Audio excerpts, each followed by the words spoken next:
Cette émission est une production de la télévision régionale des Moulins.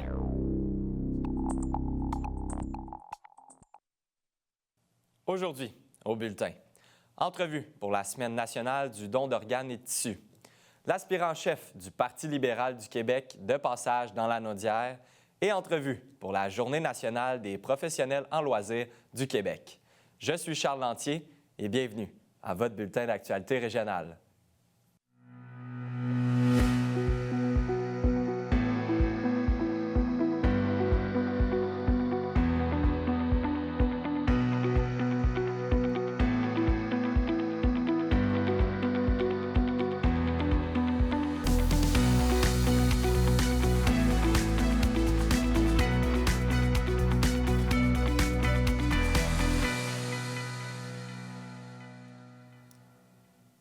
Bonjour, Mesdames, Messieurs. Dans le cadre de la campagne électorale, j'ai pu m'entretenir avec plusieurs candidats et candidates.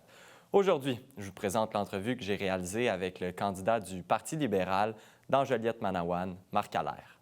J'ai, en 2022, décidé de me présenter au niveau du provincial. C'était avec le Parti libéral du Québec, circonscription de Deux-Montagnes dans les Basses-Laurentides. J'ai beaucoup aimé l'expérience, beaucoup appris, j'ai aimé côtoyer les citoyens et je m'étais dit, lorsqu'il y aura une élection fédérale, probablement vers 2025, je vais lever la main pour l'expérience au fédéral et, bon, comme vous savez, au lieu d'octobre, c'est devenu mars et j'ai levé la main. Et avec des discussions avec le parti, nous avons convenu que ça sera un plaisir et un honneur d'être le candidat dans Joliette-Manawan. Bien, écoutez, j'aime la politique, j'aime représenter les gens, j'aime discuter.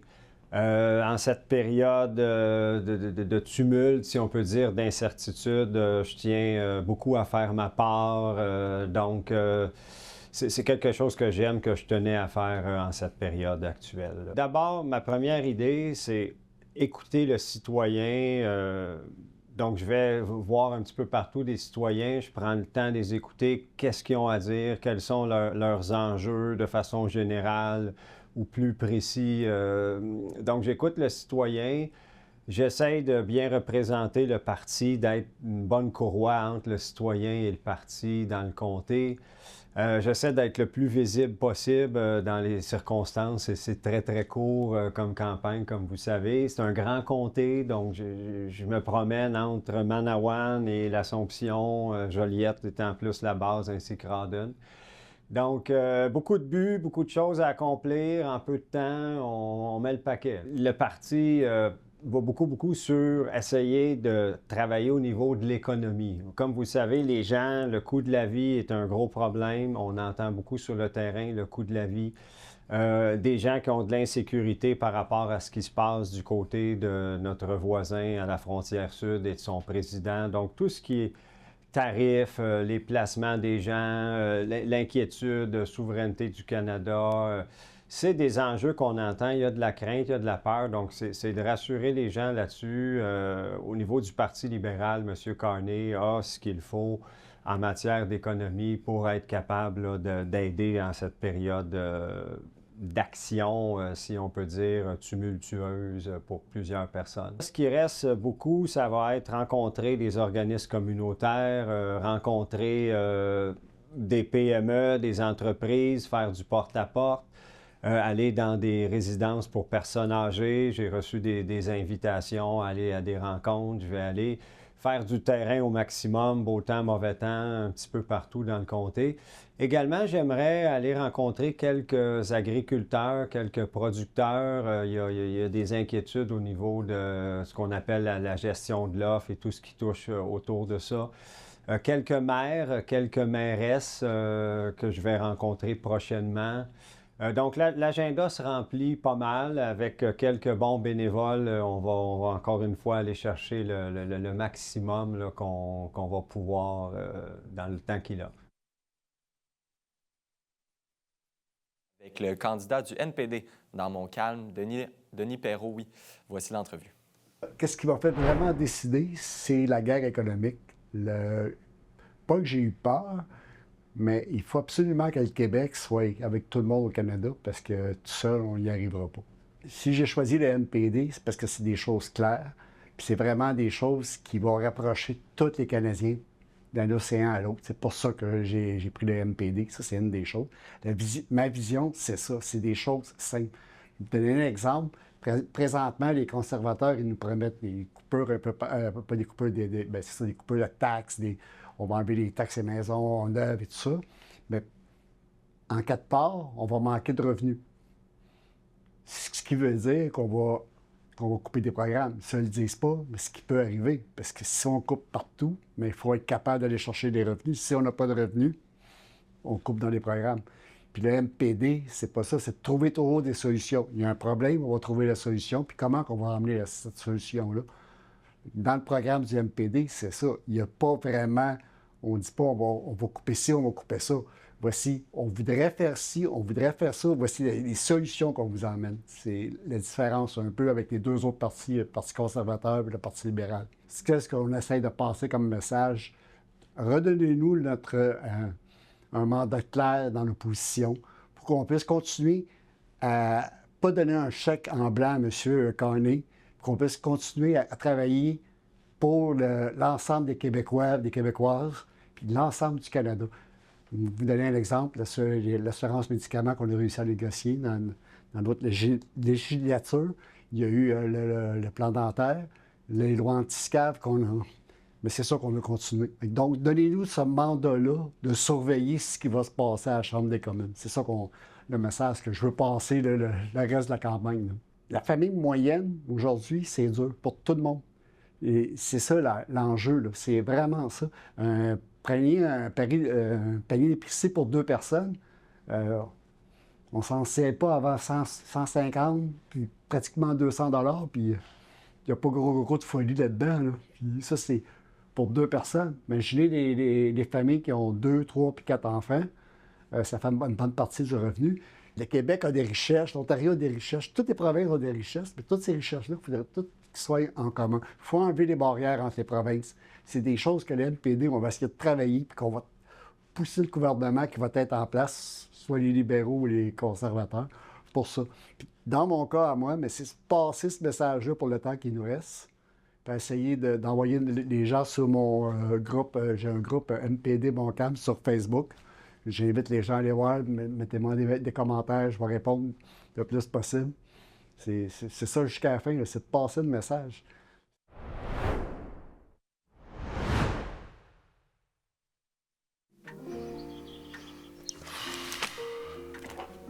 Bon dimanche tout le monde et bienvenue à votre rendez-vous dominical, votre télé bingo.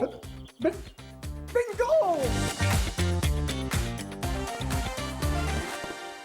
Du nouveau à TVRM. Regardez toute la programmation en continu sur tvrm.ca/en direct. Que vous soyez fan de musique, de culture ou d'actualité, ne ratez pas cette chance de suivre les événements et les personnalités de votre région. Bonjour, je m'appelle Jeanne. Je porte une jambe artificielle tous les jours pour marcher et courir. L'Association des amputés de guerre me donne les prothèses dont j'ai besoin pour faire du basketball, du soccer et de la randonnée en famille. Je peux faire tout ce que j'aime grâce à votre générosité. Quand vous donnez aux amputés de guerre, vous aidez les enfants comme moi. Merci!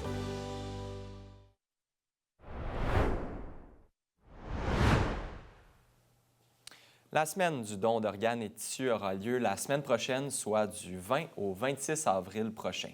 Dans ce cadre, nous recevons en studio René Tappe, qui est grandement impliqué dans la cause depuis plusieurs années. Bonjour, Monsieur Tappe. Bonjour, merci de l'invitation. Ça fait plaisir. Parlez-moi un petit peu de votre histoire. Là. Bien, mon histoire a commencé en relation avec le don d'organes en 2008, quand ma fille Stéphanie est décédée dans un accident d'auto à l'âge de 17 ans, dans la région de la Naudière. Et puis, suite à ça, bien, je me suis impliqué avec ma famille, mon épouse, avec Transplant Québec, avec l'Association canadienne de don d'organes, avec Chaîne de vie, qui débutait aussi à l'époque, et depuis quelques années avec la mission du Dr Marcellet. Mon implication est importante à ce niveau-là. J'aimerais qu'on en parle de Chaîne de vie tout d'abord et de l'ensemble de vos implications. Il y a plusieurs implications, autant dans la région de la Naudière qu'à la grandeur du Québec. Mais dans le cadre de la semaine du don d'organes, avec Chaîne de vie, qui est un programme éducatif dans les écoles. En septembre, on a été invité, moi et mon épouse, à faire une conférence à l'école Paul Arsenault, à l'Assomption, l'école que ma fille Stéphanie fréquentait au moment de son décès. Et puis, les élèves de secondaire 5 ont été un peu impressionnés par le message qu'on a transmis. Et puis, il y a 3 élèves, 3 jeunes filles qui ont décidé d'organiser un événement en mémoire de ma fille, en mémoire de Stéphanie, pour lui rendre hommage, parce que ça va faire cette année 17 ans que ma fille est décédée, et elle est décédée à l'âge de 17 ans. Donc, pour lui rendre hommage, il y a une marche qui est organisée le 25, vendredi le 25, à 11h45 à partir de l'école Paul Arsenault. Et on va se rendre au théâtre Hector Charland où il y a des allocutions qui vont être faites, ainsi qu'on va se terminer au cimetière pour rendre hommage à Stéphanie, qui n'est pas loin, qui est à l'Assomption. Donc, on invite les gens. J'ai déjà lancé l'invitation à ces élèves de sa cohorte, de Stéphanie, que ce serait fun qu'ils viennent nous rencontrer aussi. Ça serait un bel hommage à lui rendre en même temps. Il y a plusieurs activités, vous en parlez de celle-ci. Il y a aussi la course Chaîne de vie qui aura lieu la veille, soit le 24 avril. Vous êtes aussi impliqué pour la mission du Dr Marcellet qui... Effectivement, le 24 avril, c'est le jeudi, c'est à McMasterville, c'est dans le cadre de Chaîne de vie. Il y a une conférence qui va être faite. J'en fais partie, moi, de mon épouse, ainsi que d'autres membres de la Chaîne de vie. On va faire une conférence qui va être diffusée qui va être disponible pour les écoles de la province sur le web. Qui va être en visioconférence. En visioconférence, ainsi que, après cette conférence-là, il y a une course qui est organisée par les élèves. Il y a 250 élèves de l'école à McMasterville qui vont faire une course de 5 km avec des policiers qui sont impliqués au niveau du transport d'organes aussi. Et à quoi ça sert? À quoi c'est... Il y a une grande pertinence pour ces événements-là. Bien, le but premier, c'est de faire connaître le don d'organes, que les gens soient un peu informés, et aussi les sensibiliser à signer leur carte, et aussi, surtout, d'en parler, parce que c'est le secret, c'est d'en parler. Parce que c'est correct qu'on signe notre carte, que les gens, que c'est écrit un peu partout, mais si notre famille décide de ne pas accepter de faire le don d'organes, mais ça se peut que des organes qui ne puissent pas sauver des vies parce que la famille n'est pas au courant de vos dernières volontés. Et dimanche le 27 aussi, on a oublié d'en parler, le pique-nique qu'on organise avec la mission du Dr Marcellet qui a été créée pour prendre soin des familles de donneurs, soit pendant le processus ou après. Et à chaque année, on fait un pique-nique sur le Mont-Royal, qui est dimanche vers 11h, le 27, où on fait un pique-nique pour se rencontrer entre familles de donneurs et aussi entre receveurs. Donc, je lance l'invitation. S'il y a des familles de donneurs qui veulent venir nous voir au Mont-Royal le 27, ainsi que des receveurs d'organes, ça nous fait toujours plaisir de vous rencontrer et qu'on puisse échanger. Ça fait du bien aux deux côtés. Il nous reste environ 45 secondes, mais vous en parlez de cette initiative-là qui est très importante pour la famille de donneurs et les familles de receveurs de créer un lien parce que c'est très important pour les... C'est vraiment exact. Important. C'est que nous, les familles de donneurs, ça concrétise un peu le geste, le don qu'on a fait. On voit le résultat concret quand on voit une personne qui est en santé parce qu'il y a une famille comme nous qui a décidé de faire le don de ses organes. Puis cette famille-là, bien, cette personne-là en profite aujourd'hui. Puis c'est ce qu'on voulait faire, nous, de pouvoir permettre à une personne ou à une famille de continuer à vivre normalement. Donc, je rappelle les événements, la marche Stéphanie Tape pour une première édition qui est initiée par 3 élèves de l'école Paul Arsenault qui se déroulera le 25 avril et plusieurs autres événements. On invite aussi les gens à se rendre sur le site Internet de Chaîne de vie. Merci beaucoup, Et la mission du Dr Marcellet aussi. Donc, merci beaucoup, M. Tape, de votre passage en studio aujourd'hui. Merci beaucoup.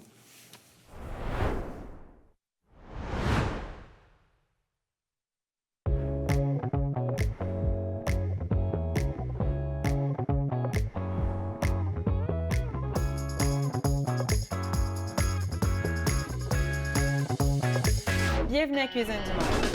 Oui, c'est exact. Je comprends. Je dois dire que c'est très piquant. Ça bouge sur le tas. Parce que la cuisine, c'est le patate. Oui. C'est vraiment très, très bon. Bon appétit. Fibre est de retour pour une deuxième saison. Chaque semaine, j'aurai l'opportunité de m'entretenir avec des entrepreneurs qui possèdent tous des parcours différents. On découvrira ensemble les diverses facettes de leur personnalité, leur motivation, les défis et bien sûr la passion qu'ils ont pour l'entrepreneuriat. Une nouvelle saison avec une nouveauté cette année, Fibre Extra, 8 entrevues avec des spécialistes sur le financement, le droit des affaires, les assurances et bien d'autres sujets afin de bien vous outiller. C'est ici même sur MaTV Lanaudière.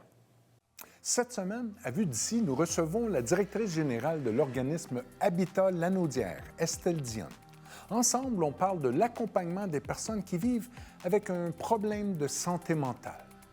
On reçoit également Cassandra Martel du Comité régional en environnement de Lanaudière et elle vient nous parler de 2 belles initiatives de verdissement. C'est un rendez-vous jeudi, 13h30.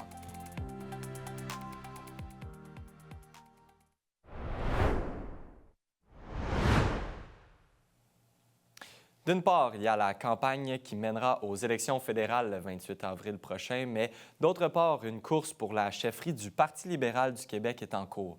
Pour l'occasion, un des aspirants chefs, Pablo Rodriguez, était de passage à Joliette afin de rencontrer des militants. TVRM y était. Voici le reportage. C'est une tournée à travers le Québec. Il y a peu de temps, j'étais en Abitibi, j'étais en Beauce. Là, je m'en vais à Québec, je m'en vais dans le Grand Nord. Fait que, et encore une fois, c'est vraiment pour bâtir un programme qui est en lien direct avec les besoins spécifiques de chaque région. Donc, ce qui se passe ici, chez vous, à Joliette, c'est pas la même chose qui se passe en Abitibi ou à Sherbrooke. Il y a des défis spécifiques, ça prend des réponses spécifiques. Et je suis aussi accompagné de mon ami et collègue, un membre important de mon équipe, Frédéric Beauchemin, qui est député et aussi critique pour les finances et l'économie. Un, parce que ça me permet de voir beaucoup d'anciens amis. Je venais beaucoup à Joliette. À l'époque, j'ai des amis qui sont des amis pour le reste de ma vie. 2, parce qu'il faut comprendre quels sont les enjeux. Contrairement au gouvernement actuel qui fait du mur à mur, nous, ce qu'on veut, c'est répondre aux besoins spécifiques de chaque région. On rencontre des dirigeants socio-économiques. Par exemple, on a rencontré les gens de la Chambre de commerce. On a visité une RPA, le manoir. On a rencontré des élus municipaux. Aujourd'hui, on rencontre un paquet de militants, de bénévoles, des gens qui vont nous appuyer dans notre démarche. Alors, c'est une journée vraiment remplie, là. Je viens ici avec Pablo, en support à Pablo, mais aussi pour regarder l'aspect de développement économique de la grande région. Et évidemment, bien, avec les tarifs de Donald Trump, on voit qu'une compagnie, par exemple, aussi importante que Bridgestone peut facilement être affectée par ces tarifs-là. Il y a évidemment d'autres entreprises dans la grande région. On peut penser à Arnois, on peut penser à Benny, par exemple. C'est l'heure du souper, je commence à avoir faim. Donc, c'est important de considérer l'ensemble de la grappe économique de la région, puis de bien pouvoir la représenter. On a besoin, évidemment, de support au niveau de l'innovation, on a besoin de support au niveau de la main-d'œuvre. Donc, tous ces enjeux-là sont importants.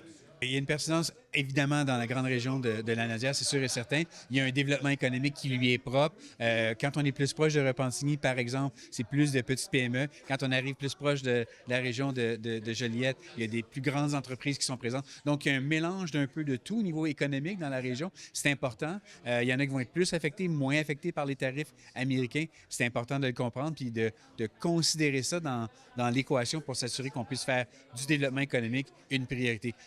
La grande région de Lanaudière, elle est importante, évidemment, pour tout l'ensemble de l'économie du Québec, pour plusieurs raisons, mais évidemment, il y a le commerce qui se fait entre toutes les régions du Québec. Puis les parties prenantes, évidemment, qui viennent de Lanaudière aident et contribuent à l'essor économique du Québec dans son ensemble. On discute beaucoup des priorités. Par exemple, on a parlé beaucoup malheureusement d'itinérance, qui est un phénomène relativement nouveau par ici. On discute aussi beaucoup de l'importance d'éliminer la paperasse pour nos PME, parce que les PME, c'est le cœur, le poumon de notre économie. On doit être là pour les aider, regarder au niveau de la fiscalité ce qu'on peut se faire. Et on doit travailler sur l'économie parce que l'économie, c'est notre priorité, mais pas l'économie pour l'économie, mais l'économie au service des Québécois. On prend le pouls à travers les rencontres. Par exemple, on a parlé beaucoup avec la Chambre de commerce de l'impact des tarifs américains sur Bridgestone, par exemple, qui a un rôle super important dans l'économie de la région. On parle énormément de travailleurs, mais si on multiplie ça par le nombre de familles, ça vient affecter beaucoup de monde. Donc, comment on peut aider cette entreprise-là et l'ensemble de l'économie de la région? Ici, c'est vraiment l'homme, le candidat que je m'en viens appuyer, faire un coucou. Pablo, c'est pas quelqu'un de Joliette, mais c'est quelqu'un qui vient constamment à Joliette. Il connaît les histoires de Joliette. Il a toujours été proche des gens ici. Puis à toutes les fois qu'il a été invité, il est venu. en sachant qu'il était là, je suis venu donner un petit coup de main, un petit coucou, puis on va être là pour l'encourager. On le connaît, il connaît la région. Donc, pour nous, c'est juste naturel d'être avec lui puis de dire, bon, regarde, on te donne un coup de main puis on fonce. Donc, c'est vraiment important.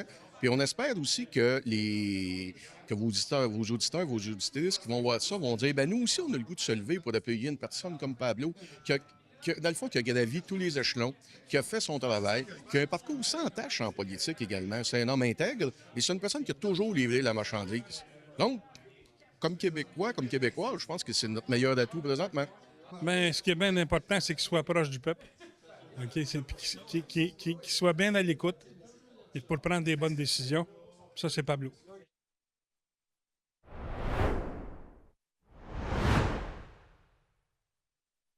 Du nouveau à TVRM. Regardez toute la programmation en continu sur tvrm.ca/en direct. Que vous soyez fan de musique, de culture ou d'actualité, ne ratez pas cette chance de suivre les événements et les personnalités de votre région.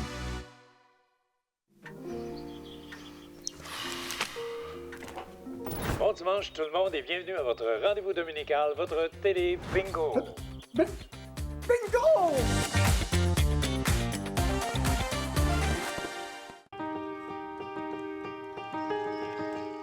Je suis une vainqueur. Je suis un vainqueur. Je suis une vainqueur. Je suis un vainqueur. Je suis une vainqueur. Une membre du programme pour enfants amputés des amputés de guerre. C'est grâce à vos dons.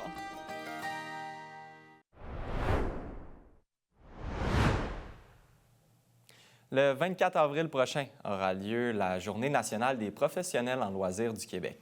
Pour l'occasion, je reçois David Malenfant, professionnel en loisirs à la Ville de Terrebonne, afin de parler des loisirs dans une municipalité et du rôle de celui-ci. Bonjour, M. Malenfant. Merci, M. Lantier, de nous recevoir pour cette Journée nationale des professionnels en loisirs pour représenter la Ville de Terrebonne et promouvoir cette journée du loisir. Mais merci beaucoup à vous d'être de passage. D'abord, j'aimerais qu'on parle en quoi ça consiste le loisir là, dans une municipalité. Bien, à la direction du loisir, on aime à dire que la direction du loisir, c'est une direction du bonheur, parce que les loisirs, c'est bien plus que des activités. C'est un service essentiel pour le développement des communautés, qu'il s'agisse d'intégration sociale, de créer un tissu social, le bien-être physique, mental, toutes les activités deviennent un moteur puissant pour une société vivante, pour dynamiser nos communautés, de parler d'inclusion et évidemment pour la santé de notre communauté. J'aimerais qu'on parle du rôle du professionnel en loisirs. C'est vraiment un rôle important, d'autant plus que vous en parliez, là, vous êtes de plus en plus reconnu et ça permet un meilleur travail de ceux-ci. Là. En effet, on est content de plus en plus, le loisir est reconnu au niveau de son expertise, puis on est très fiers qu'on soit rendu là aujourd'hui en 2025. Le professionnel en loisir au milieu municipal touche tellement à plusieurs de tout azimut. Donc, on touche à la culture, aux bibliothèques, au communautaire, au social, au sport, au plein air. Donc, on peut avoir plusieurs activités, plusieurs rôles comme professionnel au sein de la Ville. En quoi ça ressemble au quotidien, le rôle d'un professionnel en loisirs? Écoute, on peut gérer des infrastructures, on peut travailler avec des milliers de bénévoles, les accompagner. À Terrebonne, on a 160 organismes dans lesquels on soutient. On peut gérer des plateaux sportifs, des centres aquatiques, des bibliothèques, des centres communautaires. À la Ville de Terrebonne, on a près de 300 employés là, qui naviguent autour des activités. Donc, il y a des conventions collectives, il y a de la gestion de personnel. On peut également penser à plusieurs autres activités là, culturelles. J'imagine que aussi dans une ville, c'est pertinent d'être à l'écoute des citoyens pour savoir un peu quels sont les besoins. En tant que professionnel du loisir, est-ce que vous avez un peu ce rôle-là d'écouter les gens? En effet, dans le fond, on est là vu qu'il y a des besoins des citoyens. Donc, quand on a 160 organismes, 5 000 bénévoles, évidemment, il y a un besoin de la communauté qui se crée. Il y a des citoyens aussi qui viennent nous voir avec des initiatives. On peut développer. Dernièrement, on a rencontré un organisme, il y a 2 ans, puis on est parti de 0 membres, puis on les a amenés à 300 membres. Donc, notre accompagnement fait une différence pour faire participer la communauté. Puis également, je te dirais que ça amène aussi de belles valeurs de s'engager dans la communauté pour le bien-être de celle-ci.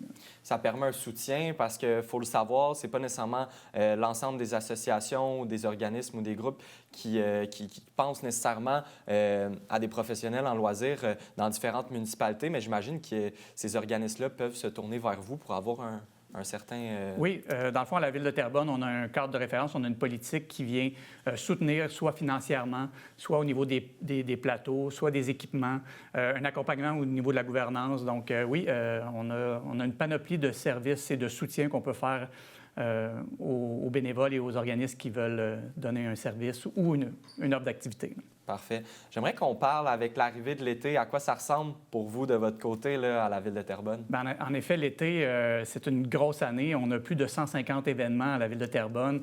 On vient de lancer hier l'événement Pop ton été. Donc, c'est des spectacles de musique en humour qui se déroulent des fins de semaine, des fois des jeudis. Il y a des cinémas de soir pour les tout-petits.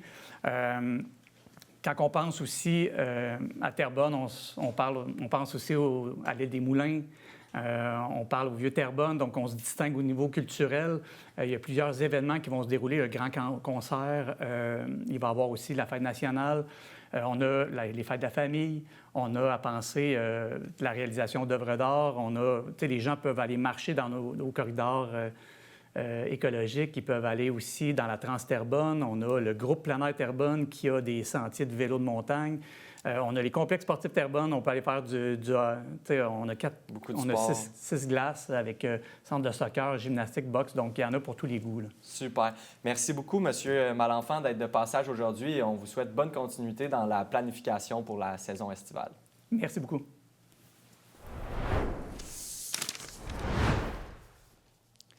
C'est ce qui conclut votre bulletin d'actualité régionale. Au nom de toute l'équipe, merci d'avoir été des nôtres.